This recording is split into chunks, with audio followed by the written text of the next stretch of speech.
Bonjour à chacun.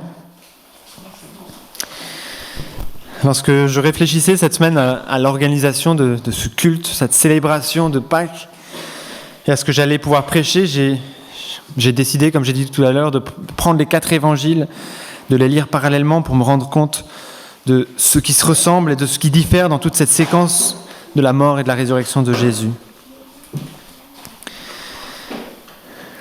Et donc j'ai découvert, comme j'ai dit tout à l'heure, que Matthieu et Marc en particulier, et Luc aussi beaucoup, se ressemblent énormément sur cette partie-là. Je n'étais pas conscient que c'était à ce point. Il y aurait sûrement beaucoup de choses qu'on pourrait dire sur ces comparaisons. On pourrait étudier toute la chronologie de la dernière semaine avant la mort de Jésus. Mais ce matin, j'aimerais qu'on puisse ensemble s'émerveiller du caractère extraordinaire de la résurrection de Jésus.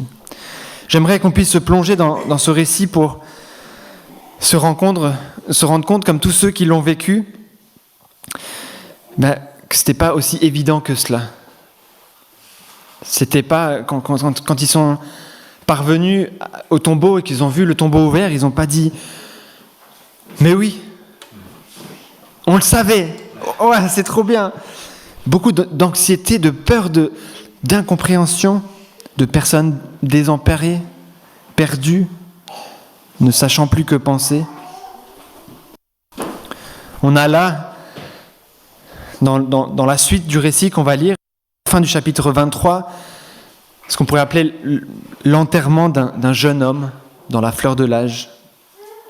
Et qui est là pour cet enterrement ? Personne, ou presque. Personne ne comprend vraiment rien. Pourquoi est-il mort ? Ne devait-il pas nous sauver ? Que va-t-il advenir de nous ? En relisant tout le récit, on revoit dans chaque évangile comment le jardin de Génézareth, Jésus a prié pour que, s'il était possible, cette coupe s'éloigne de lui, mais Père, que ta volonté soit faite. Dans chaque évangile, on voit les disciples qui s'endorment, qui ne sont pas dedans, qui ne réalisent pas ce qui est en train de se passer. Dans chaque évangile, on voit Judas qui trahit Jésus et qui vient le livrer au chef du peuple juif. Et dans chaque évangile, on voit tout le monde qui se disperse, ne savent pas ce qui se passe. Jésus, où va-t-il ? Il va vraiment mourir, mais c'était notre espoir. Ils ne comprennent pas. Et au milieu de cette incompréhension, de cette anxiété qu'on va voir dans la première partie du passage aujourd'hui, l'angoisse de la mort qui régnait,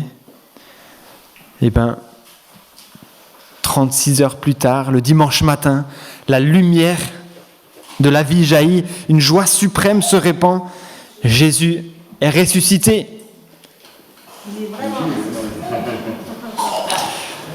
Alors lisons le texte d'aujourd'hui. Donc je continue dans Luc 23. On va voir d'abord la mise au tombeau de Jésus par Joseph d'Arimathée, et puis le début du récit de la résurrection. Verset 50 du chapitre 23. Il y avait un membre du Sanhédrin du nom de Joseph, homme bon et juste.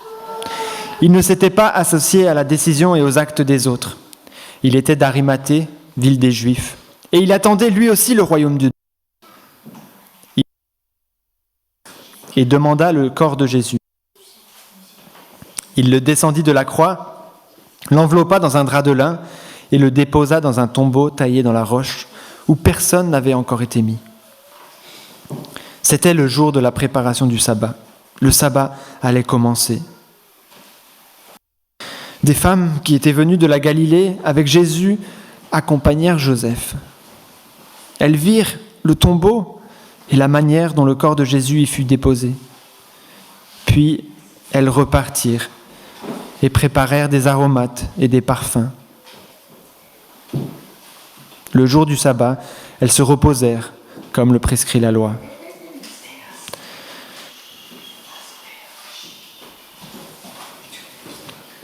Tout semble normal jusqu'à là. Le corps de Jésus est mis au tombeau. Les femmes se préparent à l'embaumer. Il n'y a plus trop d'espoir. Chapitre 24. Le dimanche, elles se rendirent au tombeau, de grand matin, avec quelques autres, en apportant des aromates qu'elles avaient préparés. Elles découvrirent que la pierre avait été roulée de devant le tombeau. Elles entrèrent, mais ne trouvèrent pas le corps du Seigneur Jésus.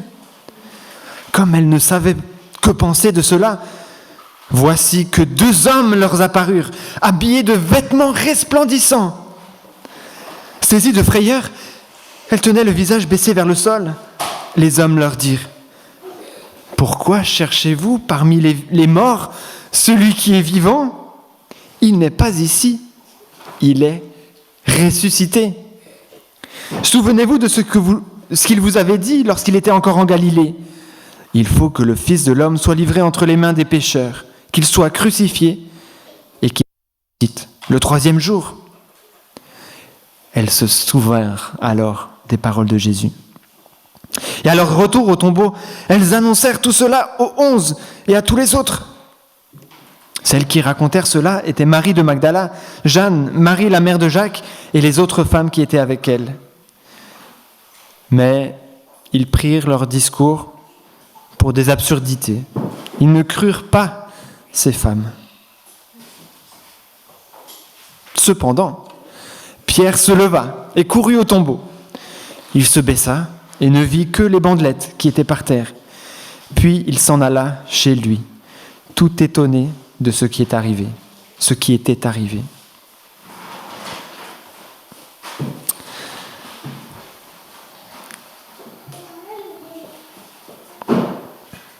Il y aurait beaucoup à dire sur comment les différents évangiles parlent de cette résurrection. Jusqu'à la résurrection, tout est très similaire dans tous les évangiles, mais après la résurrection, on a plein de détails qui semblent pas tout à fait de raccord, mais quand on lit tout et qu'on prend tout et qu'on prend tout pour vérité, en fait, on voit qu'il s'est passé plein de choses et c'est juste que certains ont raconté certaines choses et d'autres choses.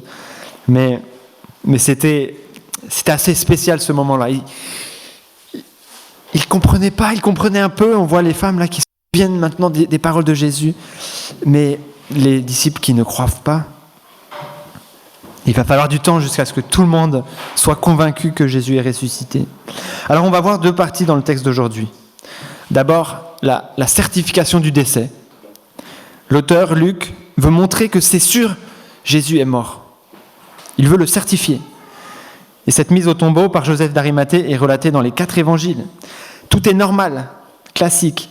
Il s'agit du rituel habituel. Alors, c'est pas normal que ce soit Joseph qui fasse ça, Joseph, membre du Grand Conseil. Mais le fait de mettre au tombeau, tout ça c'est normal. Préparer des aromates.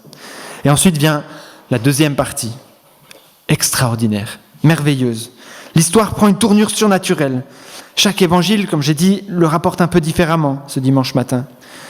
Il y a eu probablement plusieurs allers-retours entre Jérusalem et le tombeau. La lumière jaillit, les anges, la vie prend le dessus. Et alors il y a de l'étonnement, de l'incompréhension, des souvenirs. C'est le début d'une nouvelle ère.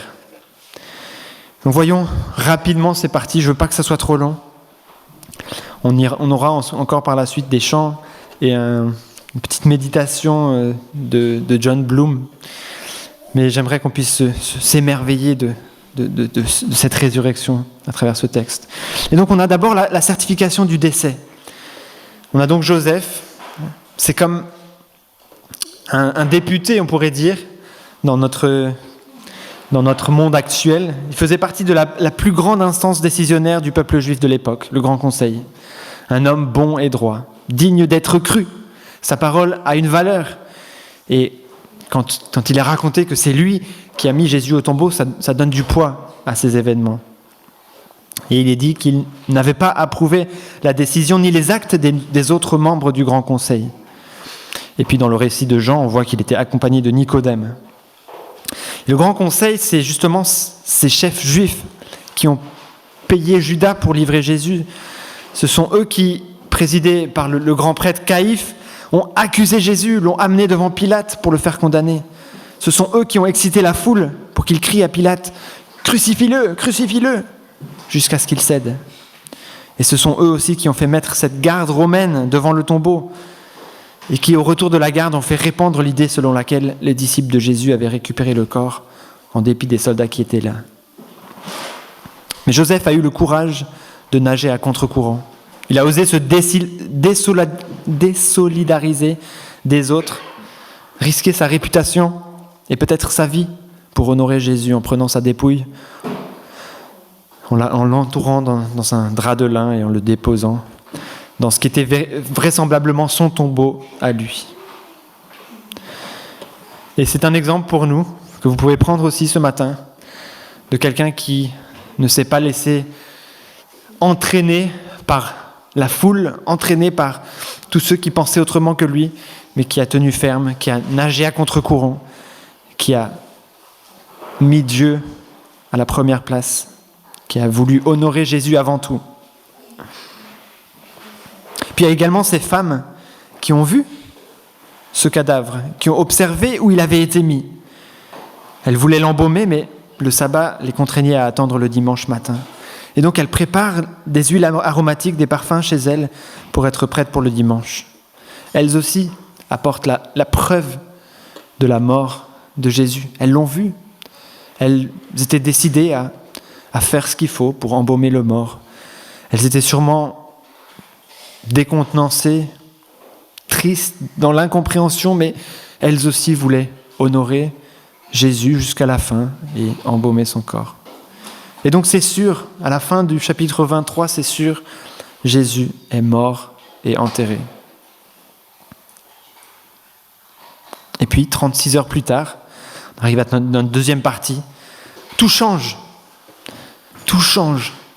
Et le premier élément qui change quand les femmes arrivent là-bas, c'est que la pierre a été roulée. Cette pierre qui était sûrement impossible à rouler pour ces femmes. Je ne sais pas comment ils s'y étaient pris, s'ils avaient utilisé beaucoup de personnes, mais en tout cas c'était incroyable pour elles d'arriver là et la pierre était roulée. Je ne sais pas qu'est-ce qu'elles avaient prévu faire si elle n'était pas roulée. C'est assez intéressant. Ils sont venus avec les aromates par la foi, que je ne sais pas. Mais cette pierre est roulée. Et c'est la première surprise. Mais qu'est-ce qui se passe ? Et puis, elles entrent dans le tombeau et Jésus n'est pas dans le tombeau. Il n'est pas là, Jésus. Mais où est-il ? Quelqu'un l'a-t-il enlevé ?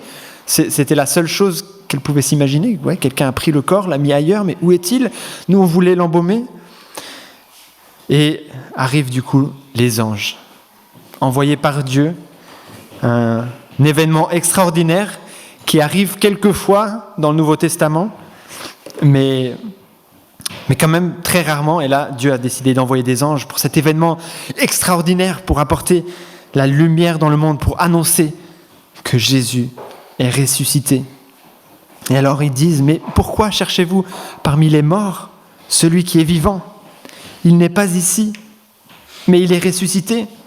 Souvenez-vous ce qu'il vous avait dit lorsqu'il était encore en Galilée. Il faut que le Fils de l'homme soit livré entre les mains des pécheurs, qu'il soit crucifié et qu'il ressuscite le 3e jour.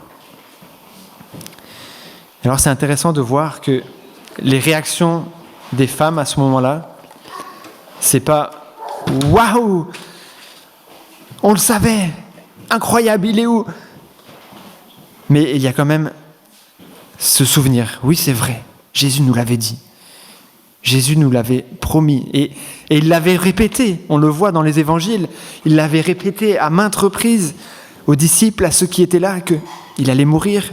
Le Fils de l'homme, il allait mourir et ressusciter le 3e jour. Et donc les disciples, on le voit, malgré la bonne nouvelle éclatante qui est là, cette lumière qui jaillit dans les ténèbres, dans l'angoisse de la mort, on a la vie qui fait irruption ici, les disciples sont lents à croire. Alors pourquoi, on pourrait se dire, pourquoi ils sont lents à croire? Je pense que la première raison, c'est peut-être qu'ils avaient d'autres attentes du Messie. Ils ne s'attendaient pas à ce que ça se passe comme ça. Ils avaient cette attente du Messie qui allait libérer Israël de l'oppression romaine. Et donc ils étaient déçus, décontenancés. Ces 36 heures ont dû être terribles pour eux. Ils avaient tellement d'espoir en Jésus et là, tout est écroulé. Sûrement, ils étaient désillusionnés, traumatisés de voir Jésus crucifié à la croix, mourir devant eux, lui en qui ils avaient placé leur confiance, leur espoir. Ils devaient être dans un état de choc émotionnel. Difficile d'accepter dans cet état-là une réalité, enfin, ça passe vraiment d'un extrême à l'autre, d'accepter que Jésus, il est ressuscité. Quoi? Non, je ne peux pas croire, je ne peux pas faire comme ça des montagnes russes. Alors peut-être une autre raison, c'est qu'ils n'avaient pas compris ce que Jésus leur avait dit. Ils n'avaient pas compris non plus comment l'Ancien Testament parlait de Jésus. Nous, on connaît maintenant Ésaïe 53, on dit c'est presque un évangile, ça parle tellement clairement de ce que Jésus allait vivre. Mais les disciples, c'était encore inconnu pour eux. Ils ne pouvaient pas s'imaginer que c'était comme ça que ça allait se passer. Et puis, c'est quand même extraordinaire. C'est surnaturel. Pour eux, c'était inimaginable qu'on puisse ressusciter des morts. Alors, ils avaient quand même vu Jésus opérer des miracles, ressusciter Lazare, ressusciter la jeune fille qui était morte. Mais en même temps, ce Fils de Dieu, cet homme Jésus, il était mort. Alors comment pouvait-il y encore avoir des miracles? Comment pouvait-il y encore avoir résurrection? Et puis, quand il le voit, dans d'autres récits ou plus tard, quand ils le voient, ils ne le reconnaissent pas. Enfin, quand ils le voient dans le jardin, ils pensent que c'est le jardinier. Alors peut-être à ça, on pourrait dire que Jésus était différent. Et c'est vrai qu'il avait son nouveau corps, un corps de gloire, son corps de résurrection qui était certainement différent. Et notre corps sera certainement aussi différent lorsque nous serons avec lui pour l'éternité, ressuscités. Mais voilà, il y avait sûrement beaucoup de raisons pour que les Juifs, les disciples et les femmes qui étaient là, les amis de Jésus, aient du mal à croire, soient lents à croire, en proie au doute. Et nous aussi, on est parfois lents à croire. Parfois, on a des doutes qui viennent ou qui reviennent par rapport à notre foi. Et c'est quelque part normal dans une réflexion cartésienne, on doit challenger les vérités qu'on a devant nous. On doit douter pour montrer, prouver que c'est vrai. Et la foi, c'est croire sans voir. C'est croire quelque chose qu'on ne peut pas prouver par A plus B qui soit vrai. Et c'est normal de douter, mais ça ne veut pas dire qu'il faut rester dans le doute. Et Jésus se révèle à nous par sa parole. Comme Jésus s'est révélé à ses disciples, comme Jésus s'est révélé à ces femmes, au fur et à mesure, il leur est apparu plusieurs fois jusqu'à ce qu'ils croient, jusqu'à ce qu'ils soient convaincus, jusqu'à ce qu'il n'y ait plus de doute. Et on verra dans la suite du récit, dans l'histoire de l'Église, que alors qu'ils avaient des doutes, là, à ce moment-là, ils vont prendre en assurance et Jésus va les convaincre et le Saint-Esprit va les habiter pour qu'ils soient remplis d'assurance, pour qu'ils puissent annoncer cette bonne nouvelle jusqu'au bout de la terre, pour qu'ils puissent être les témoins de Jésus sans jamais faillir jusqu'à la mort. Et plusieurs des apôtres vont connaître une mort de martyrs. Ils vont mourir pour leur foi. Ils vont être prêts à mourir pour Jésus parce qu'ils croient, dur comme fer, que ce qui est arrivé est vrai, que Jésus est ressuscité, que leurs péchés sont pardonnés. Et c'est aussi ce que nous voulons croire ce matin. Et alors Jésus se révèle. Et je vais terminer par ça, ou presque. Se révèle dans la suite du récit. Est-ce que vous avez en tête les différentes apparitions de Jésus à partir de ce moment-là? Vous pouvez me les citer? Je trouve ça très intéressant. Il me semble qu'on n'a souvent pas toutes les apparitions en tête. En fait, il est apparu plein de fois. Est-ce que vous pouvez me les citer juste comme ça? Emmaüs, les 2 disciples d'Emmaüs. Donc il leur apparaît sur le chemin et il mange avec eux. Et ensuite, qu'est-ce qui se passe? Il retourne à Jérusalem. Et Jésus apparaît aux 11 disciples qui étaient réunis là. Quand les disciples d'Emmaüs arrivent, il leur raconte. Et dans ce récit-là, il est dit, et ils ont cru, parce qu'il est aussi apparu à Simon-Pierre. C'est juste là qu'on le voit, mais il est apparu à Pierre à un moment donné. Est-ce que vous avez d'autres moments en tête? Il apparaît à Thomas, donc 8 jours plus tard, il réapparaît aux 12 avec Thomas, parce que Thomas n'était pas là. Enfin, aux 12, aux 11, dans la Bible c'est marqué 11, des fois c'est 10, c'est marqué 12, c'est 11. Mais il apparaît à Thomas, oui. À Marie, ouais. Probablement qu'elle est allée le dire aux disciples et qu'elle l'a vu après. En tout cas, c'est marqué sur le chemin. On ne sait pas si c'est sur le chemin où elle est revenue ou tout ça. Il est apparu à Marie-Madeleine. Ils vont à la pêche ensemble, Jean 21. Et voilà, tout à la fin, ils vont à la pêche ensemble en Galilée, au bord du lac. Et c'est là où il s'adresse plus particulièrement à Pierre. Est-ce que vous avez encore d'autres éléments? Il apparaît à plein de monde, alors je ne sais pas où. C'est ça, oui. Dans 1 Corinthiens, il est dit qu'il apparaît à 500 à la fois. Potentiellement, il est aussi dit qu'il fallait qu'ils aillent en Galilée pour le voir. Et ils ont vu Jésus sur une certaine colline qui est indiquée dans Matthieu 28, quand Jésus donne la grande commission, le grand ordre à ses disciples d'aller évangéliser le monde, d'aller faire des disciples. C'est sur une colline en Galilée, mais moi j'ai toujours pensé que c'était là du coup qu'il était parti au ciel. Mais en fait, dans d'autres récits, et dans Jean en particulier, c'est dit expressément que c'était où qu'il est parti au ciel? Ouais, sur le mont des Oliviers. C'est dans Jean qu'on voit ça. Il dit c'était près de Béthanie. Et ensuite, après avoir vu Jésus partir, il retourne à Jérusalem. Et c'était bien près de Béthanie. Donc à la toute fin, quand Jésus repart, c'est près de Jérusalem, sur le mont des Oliviers. Donc voilà, je pense qu'on a fait le tour. Non, il est juste mentionné dans 1 Corinthiens 15 qu'il est apparu à Jacques, le frère de Jésus.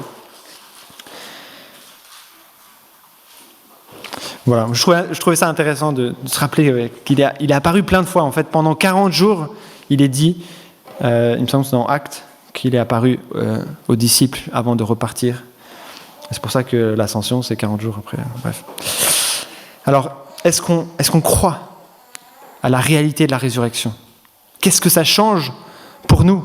Est-ce que ça nous émerveille? Est-ce qu'on perçoit les enjeux pour nous et pour nos vies? Et je pense que la résurrection de Jésus a vraiment beaucoup d'aspects importants pour notre vie chrétienne. Et ça change vraiment la vie. Et je pense que la première, c'est que c'est la fondation de notre foi. C'est au cœur du christianisme, et Paul l'exprime clairement dans 1 Corinthiens 15. Il est dit, verset 13, je vais vous lire de 13 à 20, il dit, s'il n'y a pas de résurrection des morts, il est en train de dire, mais vous qui ne croyez pas à la résurrection des morts, comment vous pouvez croire à la résurrection de Jésus et avoir la foi? S'il n'y a pas de résurrection des morts, Christ non plus n'est pas ressuscité. Et si Christ n'est pas ressuscité, alors notre prédication est vide, et votre foi aussi. Il se trouve même que nous sommes de faux témoins vis-à-vis de Dieu, puisque nous avons témoigné contre Dieu qu'il a ressuscité Christ. Or, il ne l'a pas fait si les morts ne ressuscitent pas. En effet, si les morts ne ressuscitent pas, Christ non plus n'est pas ressuscité. Or, si Christ n'est pas ressuscité, votre foi est inutile. Vous êtes encore dans vos péchés. Et par conséquent, ceux qui sont morts en Christ sont aussi perdus. Et c'est pour cette vie seulement, si c'est pour cette vie seulement que nous espérons en Christ, nous sommes les plus à plaindre des hommes. Mais en réalité, Christ est ressuscité. Il est vraiment ressuscité. C'est le texte qui dit Christ est ressuscité. Et c'est bien d'y répondre. Donc oui, c'est la fondation de notre foi. Et c'est aussi une validation des enseignements de Jésus. Comme les miracles qu'il a fait, validation de ses enseignements dans le sermon sur la montagne qu'on a étudié dans Matthieu. La résurrection, c'est comme la preuve ultime que Jésus est bien celui qu'il prétendait être, le Fils de Dieu. Elle valide ses enseignements, ses miracles, sa promesse de salut. S'il n'était pas ressuscité, ça serait comme l'échec final de ses revendications divines. Mais sa résurrection, c'est une victoire sur le péché et sur la mort. Et ça, je pense que c'est peut-être le troisième point à retenir comme raison de croire à la résurrection. Et qu'est-ce que ça change pour nous? C'est que la mort de Jésus sur la croix paie le prix du péché. Et sa résurrection démontre sa victoire sur la mort et sur le péché. Et ça veut dire que nous aussi, à travers la résurrection de Jésus, nous sommes aussi libérés du péché et de la mort. La résurrection de Jésus garantit cette victoire. Elle garantit que nous pourrons, nous aussi, être ressuscités le jour du retour de Jésus. Ça, c'est peut-être le quatrième point. On peut espérer. Parce que Jésus est ressuscité, nous aussi, nous allons ressusciter au dernier jour. Sauf s'il revient avant et qu'on peut partir avec lui directement sans mourir, c'est possible. Et on l'espère.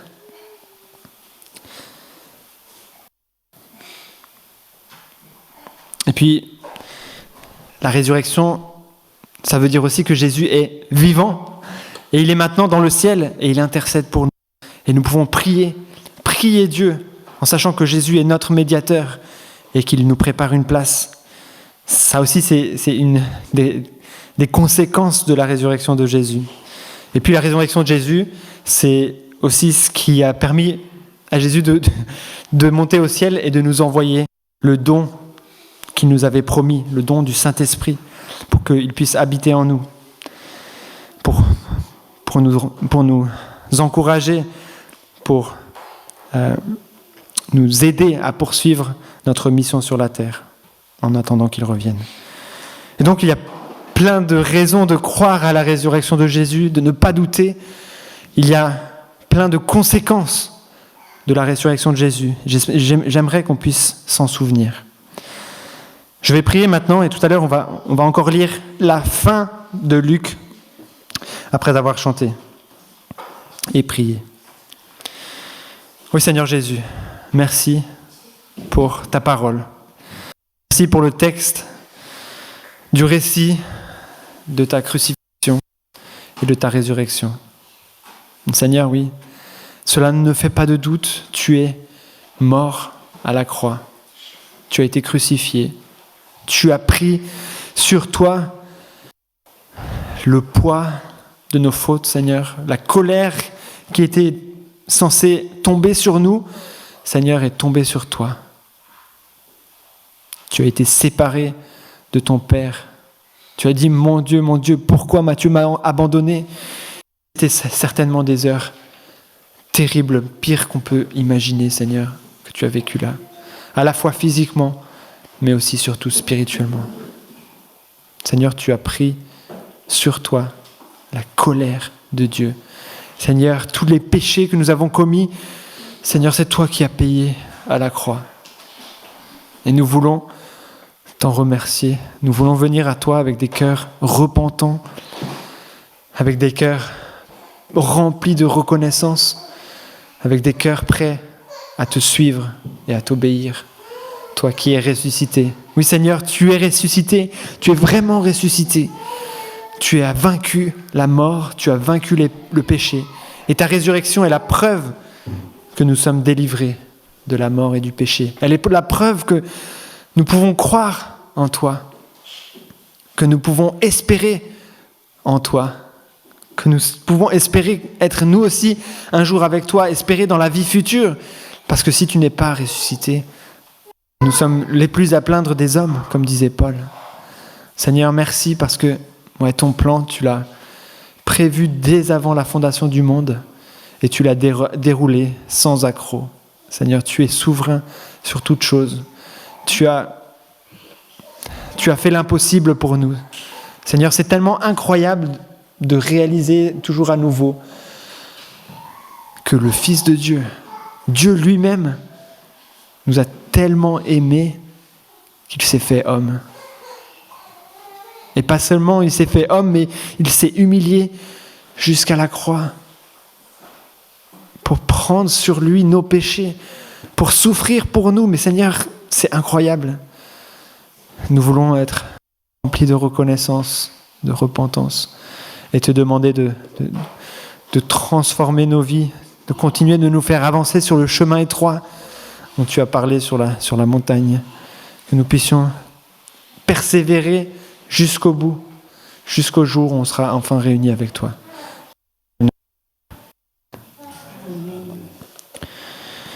On va chanter le numéro 8 dans les porte-vues. Alléluia, Jésus vit. Et ensuite, on pourra prier.